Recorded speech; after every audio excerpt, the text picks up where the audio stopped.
नमस्कार बच्चों, मेरा नाम है अनिल देवड़ा। स्कूल गुरुजी में आपका बहुत बहुत स्वागत है।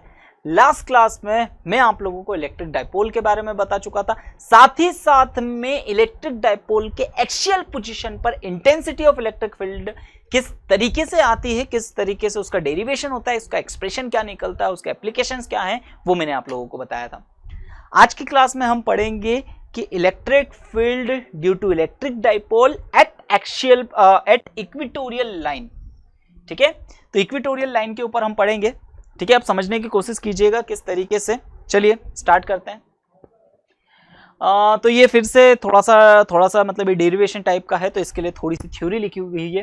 क्या लिखा हुआ है? Let A B is a electric dipole which is made by minus Q and positive Q charges and both are separated at 2l distance. Now a point P placed at equatorial line at x distance to the center of electric dipole according to the diagram. Now we have find the intensity of electric field at this point. तो ये रामायण हमने जो जैसी थी वैसे कुछ लिख मारी। बोलो सत्यनारायण भगवान की जय। चलिए अब आगे बढ़ते हैं। तो देखिए बच्चों, अब मेन बात क्या है कि इस डेरिवेशन को करने के लिए बहुत अच्छे से आप लोगों को डेरिवेशन और थोड़ी सी 9th क्लास की ज्योमेट्री आनी चाहिए। ठीक है, चलिए स्टार्ट करते हैं। सबसे पहली बात तो क्या लिखा हुआ है कि ए बी, तो देखिए ठीक है, चलिए बनाते हैं हम ड्रॉ कि यहां पर क्या है, मेरे पास एक क्या है, 2 पॉइंट चार्जेस हैं। ठीक है, 2 पॉइंट चार्जेस है। ये 2 पॉइंट चार्जेस किस पर? ए बी पर रखे हुए, क्योंकि A B is a electric dipole. ठीक है, इनके बीच के डिस्टेंसेस हम कितनी मानते हैं बच्चों? तो मालूम है हमको, इनके बीच की डिस्टेंस हम 2l मानते हैं। ये इसका सेंटर पॉइंट, ये l डिस्टेंस, ये l डिस्टेंस। इजी था। ठीक है, अब यही रखा हुआ है जो नेगेटिव क्यू यानी नेगेटिव क्यू चार्ज यहां रखा हुआ है, पॉजिटिव क्यू चार्ज यहां रखा हुआ है। ये हमने एक इलेक्ट्रिक डाइपोल बनाया। ठीक है, और इलेक्ट्रिक डाइपोल मूवमेंट क्या होगा? तो इलेक्ट्रिक डाइपोल मूवमेंट क्या होता है बच्चों? तो वो होता है P is equal to 2ql, और P की डायरेक्शन कहां पर होती है? Negative charge to positive charge. इतनी बात इजीली हमको समझ में। अब इक्वेटोरियल लाइन क्या होती है बच्चों? तो इक्वेटोरियल लाइन हमें पता है कि इसके परपेंडिकुलर लाइन पे, तो जो परपेंडिकुलरली हमने एक पॉइंट, बहुत बढ़िया परपेंडिकुलर लाइन खिंचाई मुझसे, इसे रफ करते हैं। ठीक है, थोड़ा सा अच्छे से मैं खींचने की कोशिश करता हूँ। तो क्या है, एक परपेंडिकुलर लाइन मैंने कुछ इस तरीके से ड्रॉ करी। अभी भी मजा नहीं आया, चलिए इसको मजेदार बनाते हैं। तो ये ठीक है, अब ये हमने एक इलेक्ट्रिक डाइपोल मतलब एक इक्वेटोरियल लाइन खींची। तो एक पॉइंट P हमारे पास यहां पर है, एक इक्वेटोरियल लाइन पर, और ये डिस्टेंस कितनी है? x। समझ में आया बच्चों? तो ये जो हमने क्या किया, ये जो थ्योरी लिखी उस थ्योरी के बेसिस पे हमने ड्रॉ बनाया, या फिर ड्रॉ के बेसिस पे थ्योरी लिखी, बात कुछ भी वाइस वर्सा हम बोल सकते हैं। तो देखिए क्या लिखा था, let A B is an electric dipole. तो ये एक इलेक्ट्रिक डाइपोल है which is made by negative Q positive Q charges and both are separated 2l distance. तो l 2l डिस्टेंस। ठीक है, नाउ अ पॉइंट P, तो ये point P है, placed at equatorial line. This line मतलब इस मतलब इलेक्ट्रिक डाइपोल के परपेंडिकुलर बाइसेक्टर पे जो लाइन ड्रॉ करेंगे उसे हम इक्वेटोरियल लाइन बोलेंगे। ठीक है, तो equatorial line at x distance to the center of the electric dipole according to diagram. Now we have find the intensity of electric field at this point. तो ये हमें अब निकालना है। चलिए अब समझते हैं, फिर से वही बात कर लेते हैं कि अगर इसके ऊपर अगर हम एक पॉजिटिव चार्ज की कल्पना करते हैं, एक टेस्ट चार्ज पॉजिटिव चार्ज बनाते हैं, तो ये पॉजिटिव के बीच में रिपल्शन होगा, जिसकी वजह से इंटेंसिटी ऑफ इलेक्ट्रिक फील्ड इस डायरेक्शन में आएगी, और वो कौन सी होगी? तो ये इलेक्ट्रिक फील्ड को हम लिख सकते हैं electric field due to charge B, यानी ईबी लिख दिया।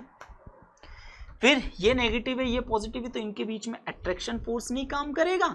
तो अट्रैक्शन फोर्स काम करेगा मतलब इस डायरेक्शन में एक फोर्स लगेगा, और ये फोर्स कौन सा होगा, या इलेक्ट्रिक फील्ड कौन सा होगा? तो ये होगा ई। बच्चों इतनी बात इजीली क्लियर हुई। अब ये एंगल हम थीटा मानते हैं। ठीक है, और चूंकि ये एक इक्विलेटरल ट्राइंगल बनेगा क्योंकि दोनों एंड सेम है, तो यहाँ पे ये एंगल अगर थीटा है तो इधर भी थीटा ही होगा। ठीक है, अच्छा अब ये डिस्टेंस है हमारे सामने l, ये डिस्टेंस है हमारे सामने x। तो एक राइट एंगल ट्राइंगल की प्रॉपर्टी से अगर हम पाइथागोरस थ्योरम यूज करें तो ये है परपेंडिकुलर, ये है बेस, और ये है हाइपोटेनियस। ठीक है, तो हमारे पास में क्या आ जाएगा, इसके डायग्राम के अकॉर्डिंग अगर हम यूज करें राइट एंगल ट्राइंगल, तो हाइपोटेनियस का square is equal to X square plus L square, यानी परपेंडिकुलर अपॉन में बेस का स्क्वायर। हाइपोटेनियस मतलब स्क्वायर को उधर ले जाएंगे तो क्या हो जाएगा, under root X square plus L square. It means ये डिस्टेंस हमारे पास में क्या आएगी बच्चों, तो ये डिस्टेंस आएगी हमारे पास में x square plus L square. Same distance ये इधर से, ये डिस्टेंस भी हमारे पास में कितनी होगी, तो that distance is x square plus L square. इतनी बात अच्छे से सभी को क्लियर हुई।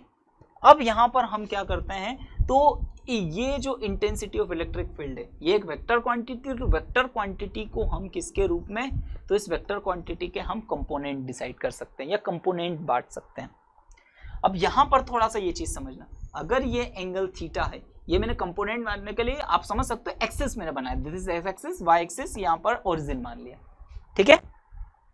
अब ये एंगल थीटा है, तो मुझे उम्मीद है आप सभी लोगों को समझ में आता होगा कि सर ये वाला एंगल भी कितना होगा, ठीक है, हाँ ये एंगल कितना होगा बच्चों, थीटा होगा। उम्मीद है इतनी बात सभी को समझ में आ रही होगी कि थीटा किस तरीके से होगा।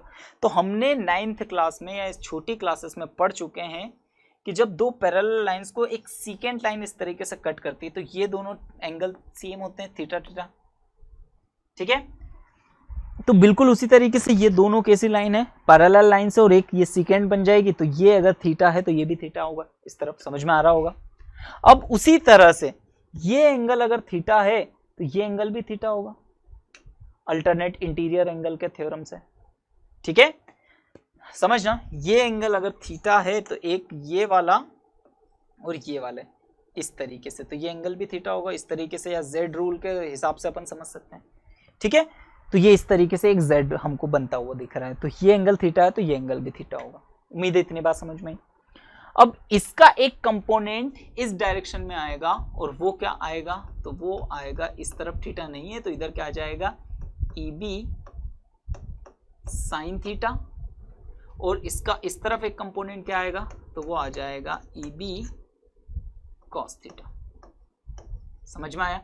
इसी तरीके से इसका कंपोनेंट देखेंगे तो एक इस डायरेक्शन में नीचे की तरफ आएगा, वो कौन सा आएगा, ई ए साइन थीटा, और इस तरफ कौन सा आएगा, तो बच्चों इस तरफ आएगा ई ए साइन ई ए कॉस थीटा। तो कुछ इस तरीके से ड्रॉ हमारे सामने बनेगा। तो इसका ड्रॉ आप लोगों को बहुत अच्छे से समझ में आना चाहिए, काम किस तरीके से करता है। अगर आप लोगों ने 11th क्लास का वेक्टर के क्वेश्चन अगर या फ्री बॉडी डायग्राम बनाना अच्छे से सीखे हो तो ये इसमें कोई ज़्यादा मुश्किलात नहीं आनी है, ठीक है। तो अब मैं क्या करता हूँ, जैसे ये इतनी जो भी खिचड़ी मैंने आप लोगों के लिए पकाई, ये बना के आप लोगों को बताया, तो मैंने इसका एक पहले से ड्रॉ बना के रखा है, तो मैं इस ड्रॉ को मिटा देता हूँ। उस ड्रॉ में आप लोगों को सारी कुछ चीज़ें और भी अच्छे से क्लियर होगी, ठीक है। तो वो ड्रॉ अब देख लेते हैं। तो वो ड्रॉ हमारे सामने कुछ इस तरीके से, ठीक है, कि हमारे पास में क्या है, negative Q charges, positive Q charges, ये उसके बीच की डिस्टेंस इस पॉइंट पर हमें निकालना है। तो इसकी वजह से इलेक्ट्रिक फील्ड की डायरेक्शन ई बी इस तरफ बनेगा, एंगल थीटा यहाँ पर। जो ड्रॉ मैंने वहां पर रफली आपको बना के बताया था उसी का मैंने आपको एक स्टैंडर्ड तरीके से बना के बता दिया, ठीक है। चलिए, तो अब इस पूरे टॉपिक को, मतलब इसके ऊपर जो net intensity of electric field है वो किस डायरेक्शन में आएगी, कितनी होगी, ये हमें कैलकुलेट करके बताना है। यहाँ पर एक चीज नहीं थी, ई ए की डायरेक्शन वो जो था इस डायरेक्शन में होगी, और ये जो डिस्टेंस है, ये डिस्टेंस हमारे पास में क्या है बच्चों, that distance is x square plus L square, और same distance here x square plus L square. Okay, that is easy. चलिए अब समझते हैं। तो अब यहां पर अपन क्या निकाल लेते हैं, सबसे पहले बात तो हम इंटेंसिटी ऑफ इलेक्ट्रिक फील्ड निकाल लेते हैं। तो intensity of electric field due to positive q और intensity of electric field due to negative q निकालें। तो इंटेंसिटी ऑफ इलेक्ट्रिक फील्ड, या सिंपल हम इलेक्ट्रिक फील्ड लिख सकते हैं, तो मैं शॉर्ट फॉर्म में लिख रहा हूं, electric field due to negative Q. सबसे पहले नेगेटिव की वजह से निकाल लो, पॉजिटिव की वजह से निकाल लो, कोई आपकी इच्छा। तो ई ए क्या होगा, तो ई ए इस बार हमारे पास होगा, वो होगा 1/4 pi epsilon not Q by distance का स्क्वायर। अब इस पॉइंट, ये पॉइंट है P और इस पॉइंट P के ऊपर हमको इंटेंसिटी ऑफ इलेक्ट्रिक फील्ड इसकी वजह से फाइंड, तो हमको ये डिस्टेंस नहीं चाहिए, और ये डिस्टेंस कितनी है √x² प्लस L², और उसके ऊपर अंडर रूट लगा हुआ है, और हमारे यहाँ फॉर्मूले में डिवाइड बाय डिस्टेंस का स्क्वायर है, तो स्क्वायर से रूट कैंसिल हो जाएगा। इसका मतलब मैं यहाँ पर डायरेक्ट क्या लिख सकता हूँ, x² प्लस L²। इजी था, समझ में आया। अब इसी तरीके से हम किसके लिए लिख लेते हैं, तो हम लिख लेते हैं electric field due to positive Q charge. तो इसकी वजह से क्या आएगा, तो वो आएगा EB is equal to 1/4πε0 Q upon में x² प्लस L²। सेम ही आएगा क्योंकि वही सेम डिस्टेंस है अब इन दोनों के बीच में, ठीक है। तो यहां पर हमें एक बात समझ में आ रही है कि दोनों की वैल्यू सेम आ रही है। इसका मतलब हम ये समझ सकते हैं कि हम लिख सकते हैं E is equal to EB is equal to EA, यानी EA और EB एक दूसरे के इक्वल है, तो उसकी हमने एक नई क्वांटिटी EA मान ली। इसका मतलब यहाँ पर जितनी भी जगह पर B B B ये सारा चीज लिखा हुआ है वहां पर हम अकेला E लिख सकते हैं। क्यों लिख सकते हैं, क्योंकि हमने यहाँ पर प्रूफ करके बताया कि जो दोनों जो इंटेंसिटी ऑफ इलेक्ट्रिक फील्ड आ रही, जो इलेक्ट्रिक फील्ड आ रहा है नेगेटिव क्यू की वजह से, वो भी सेम होगा, मैग्नीट्यूड उसका सेम होगा। हाँ, यहाँ पर एक वर्ड जरूर लिख लेते हैं, ये वाली चीजें कि सबके क्या सेम होंगे, तो सबके मैग्नीट्यूड सेम होंगे। डायरेक्शंस तो अपोजिट है, इसकी ये डायरेक्शन है, इसकी भाई ये डायरेक्शन है, डायरेक्शन तो अलग अलग है, तो इनके मैग्नीट्यूड सेम होंगे, ठीक है। तो उम्मीद है बच्चों इतनी बात आसानी से आप लोगों को क्लियर हो रही है। अच्छा, अब एक चीज और देखें हम लोग। अब जब ये चीज सेम हो गई, ये वाली और ये वाली, तो इसका मतलब क्या है कि यहां पर सिर्फ E sin थीटा बचा और यहां पर E sin थीटा बचा। इसकी डायरेक्शन कहाँ है, ऊपर की तरफ, और इसकी डायरेक्शन यहाँ पर कहाँ पर है बच्चों, तो इसकी डायरेक्शन E sin थीटा की डायरेक्शन यहाँ पर कहाँ है, नीचे की तरफ। दोनों सेम है, दोनों सेम है और ये अपोजिट है। इसका मतलब ये दोनों एक दूसरे के इफेक्ट को क्या कर देंगे, कैंसल आउट कर देंगे। इसका मतलब हम यहाँ पर क्या लिख सकते हैं, तो ये हॉरिजॉन्टल कंपोनेंट होते हैं और ये वर्टिकल कंपोनेंट होते हैं। तो हम क्या लिख सकते हैं, यहाँ पर एक लाइन क्या लिख सकते हैं कि बोथ वर्टिकल कंपोनेंट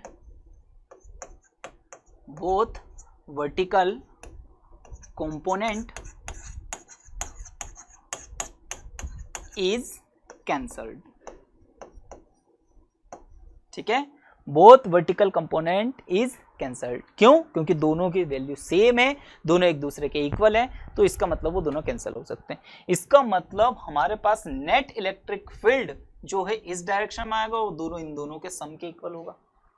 इतनी बात आसानी से सभी को समझ में आ रही है। E cos थीटा और E cos थीटा दोनों के दोनों एक ही डायरेक्शन में, सेम डायरेक्शन में। इसका मतलब क्या है कि इस बार इंटेंसिटी ऑफ इलेक्ट्रिक फील्ड को हमको क्या करना पड़ेगा, प्लस करना पड़ेगा। चलिए आगे करते हैं। तो यहां पर आप लोग समझ सकते हैं, तो अभी तक हम लोगों ने जो पिक्चर में क्या देखा था कि हमारे पास नेट इंटेंसिटी या नेट E कितना आएगा, तो EN, यानी नेट इंटेंसिटी हमारे पास क्या आएगा, इन दोनों को हम ऐड कर देंगे तो हम लिख सकते हैं 2E cos थीटा, ये लिख सकते हैं। समझ में आया, क्लियर हुआ, 2E cos थीटा। अब हमारे पास E की वैल्यू क्या है बच्चों, तो हमारे पास देखिए E की वैल्यू हमने लास्ट क्लास मतलब निकाल चुके थे इसके पहले। तो E की वैल्यू हमारे पास क्या आई थी, वो आई थी 1/4πε0 Q अपॉन में x² प्लस L², ये हमारे पास E की वैल्यू आई थी। अब यहां पर रही बात हमारे पास cos थीटा क्या है, तो cos थीटा हम यहां पर एक ट्रायंगल यूज कर सकते हैं। तो देखिए यहां पर हम यूज करके बता रहा हूं, ये डिस्टेंस है हमारे पास में x, यहां से यहां तक ये डिस्टेंस है L। तो हमारे पास में फॉर्मूला, और ये वाली जो डिस्टेंस है, या फिर इस ट्रायंगल को यूज कर लेते, ये वाली डिस्टेंस हमारे पास में कितनी आई थी, x² प्लस L², ठीक है। तो हम यूज कर सकते हैं cos थीटा का फॉर्मूला। तो cos theta is equal to होता है बेस अपॉन में हाइपोटेनियस। cos थीटा बेस यहाँ पर कितना है, तो बेस है यहाँ पर ये L और हाइपोटेनियस ये है, hypotenuse x² plus L²। Easily clear हुआ। इसका मतलब हम cos थीटा की जगह पर अब यहाँ पर क्या लिख सकते हैं, तो वो लिख सकते हैं अपन L divide by x² plus L² की पावर 1/2। अब थोड़ा सा समझ में, रूट हटता है तो रूट का मीन क्या होता है, तो रूट का मीनिंग होता है कि रूट की पावर जो होगी वो कितनी होगी 1/2। तो इस तरीके से लिख लिया।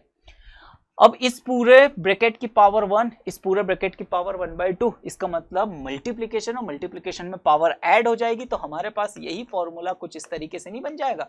मैं इसको अब ऐसा लिख सकता हूं 1/4πε0 2ql, और इन सबको क्या लिख सकता हूं, तो इसको बेसिकली मैं लिख सकता हूं x² प्लस l² और पावर इसकी 1 है, 1 और 1/2 को जोड़ेंगे तो पावर बन जाएगी हमारे पास 3/2। तो इतनी बात इजीली क्लियर हुई। फिर से अगर हम देखेंगे तो यहाँ पर 2ql आ रहा है, और ये हमें पता है कि ये क्या होता है, इलेक्ट्रिक डाइपोल मूवमेंट यानी इफेक्टिवनेस ऑफ इलेक्ट्रिक डाइपोल, और उसकी जगह हम लिख सकते हैं p।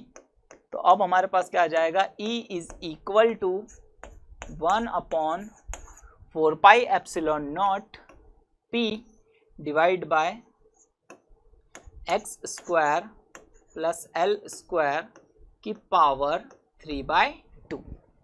Okay, got it.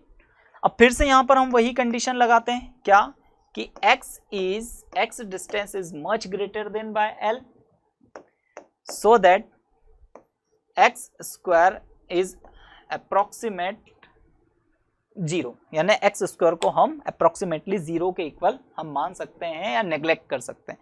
तब हमारे पास E की वैल्यू क्या आ जाएगी, तो E इज इक्वल टू हमारे पास हो जाएगा 1/4πε0 p divide by x²,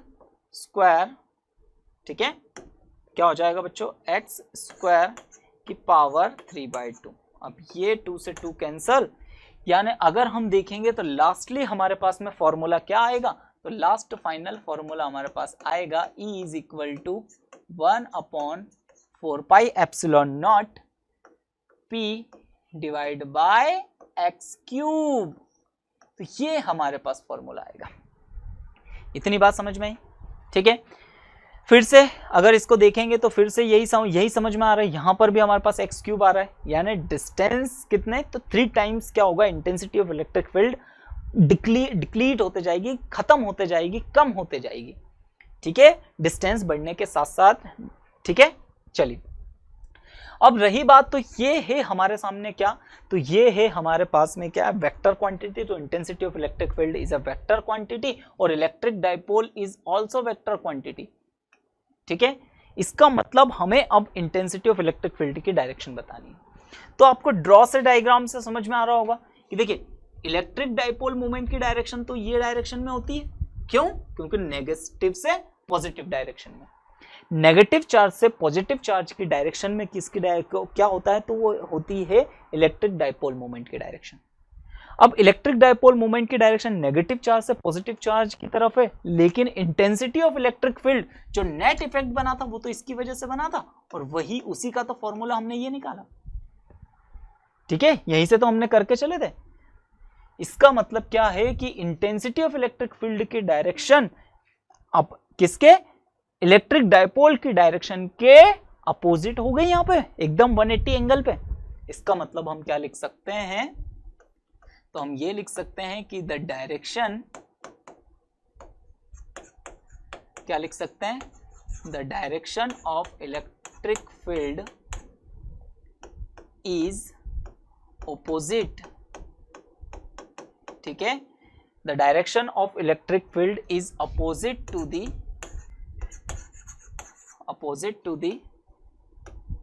direction of electric dipole, ठीक है, इजीली समझ में आया। The direction of electric field is opposite to the direction of electric dipole, एकदम 90 डिग्री के एंगल पे होता है, लेकिन कब, इक्वेटोरियल लाइन पे, ठीक है। अच्छा, अब ये चीज हम लोगों को समझ में आई। अब यहां पर अगर हम देखें, ठीक है, इसका कंपैरिजन भी हम समझ सकते हैं, ठीक है। अब इसका कंपैरिजन किस तरीके से समझ सकते हैं कि हमारे पास एक ये फॉर्मूला ये आया। अब थोड़ा सा हम यहां पर थोड़ा सा आगे समझते हैं कि वो चीज तो हमारे पास क्या आई थी, जो इसका फॉर्मूला, तो एक्सियल पोजीशन पर इंटेंसिटी ऑफ इलेक्ट्रिक फील्ड का फॉर्मूला हमारे पास में क्या आया, तो यहां पर ई एक्सियल लिख सकता हूं। तो वो क्या आया था हमारे पास, वो आया था 1/4πε0 2p अपॉन में x क्यूब, ये फॉर्मूला आया था। This is vector quantity. और इक्विटोरियल पोजीशन पे हमारे पास में क्या आया फॉर्मूला, तो वो आया है 1/4πε0 p/x क्यूब। ये चीज समझ में आई? अच्छा, दोनों में अगर हम एक कंपैरिजन करें तो कंपैरिजन क्या कर सकते हैं, यहां पर अगर इन दोनों फॉर्मूले में देखें तो सिर्फ इसका ही मीनिंग है। इसका मतलब मैं क्या लिख सकता हूं कि E axial is equal to 2 times of E equatorial. ये समझ में आया? इसका मतलब क्या है कि एक्सियल पोजीशन में intensity of electric field equatorial position के कंपैरिजन में डबल होती है, 2 टाइम्स एक्स्ट्रा हो जाती है, 2 टाइम्स मोर होती है। समझ में आया यहां तक में? तो ये भी आप लोगों से छोटा 1 मार्क्स 2 मार्क्स में क्वेश्चन पूछ सकते हैं कि मतलब इसमें संबंध बताइए, what relation between axial and equatorial position of the intensity of electric dipole. तो इस तरीके से आपको एक ये चीज भी याद रखना है। खास चीजें आप लोगों को और क्या याद रखना है कि इंटेंसिटी ऑफ इलेक्ट्रिक फील्ड की डायरेक्शन एक्सियल पोजीशन में इलेक्ट्रिक डाइपोल मूवमेंट की डायरेक्शन में होती है, जबकि इंटेंसिटी ऑफ इलेक्ट्रिक फील्ड की डायरेक्शन इक्वेटोरियल पोजीशन में इलेक्ट्रिक डाइपोल मूवमेंट के अपोजिट डायरेक्शन में होती है। ये बात आप लोगों को बहुत अच्छे से क्लियरली याद रखनी है। ठीक है, तो फिर से देखिए, अभी तक हम लोगों ने क्या क्या चीज समझ चुके हैं कि ये था हमारे पास नेगेटिव क्यू, पॉजिटिव क्यू, इसका मतलब ये था। और ये जब हम इक्वेटोरियल पोजीशन पे यानी यहां पर हम intensity of electric field find करते हैं तो वो हमें कहां देखने को मिलती है, तो वो हमको इंटेंसिटी ऑफ इलेक्ट्रिक फील्ड की डायरेक्शन इसी डायरेक्शन में देखने को मिलती है एक्सियल पोजीशन में। जबकि इक्वेटोरियल पे देखते हैं तो इक्वेटोरियल पे इसके अपोजिट डायरेक्शन, चाहे मैं ऊपर देखूं चाहे नीचे देखूं। तो ये थोड़ा सा इन दोनों के बीच में आप लोगों को यहां पर समझना है। तो इस पॉइंट और इस पॉइंट पे देखा है, अभी तक हमने जनरल पॉइंट के बारे में नहीं देखा। तो यहां तक का जो डेरिवेशन था वो इक्वेटोरियल पोजीशन पर था। ठीक है, तो उम्मीद है आप लोगों को समझ में आया होगा। ठीक है, तो ये था हमारे पास फाइनल एक्सप्रेशन। ठीक है, मैं एक बार फिर से आप लोगों को यहाँ शो करके दिखा देता हूँ।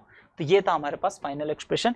तो ये पूरी की पूरी थ्योरी आप लोगों को बहुत अच्छे से लर्न करनी है, क्योंकि ये डेरिवेशन विथ डायग्राम ये आप लोगों के लिए मस्ट कंपलसरी आपको आना चाहिए। ठीक है, तो उम्मीद है बच्चों ये सारी चीज़ आप लोगों को काफ़ी अच्छे से समझ में आई होगी।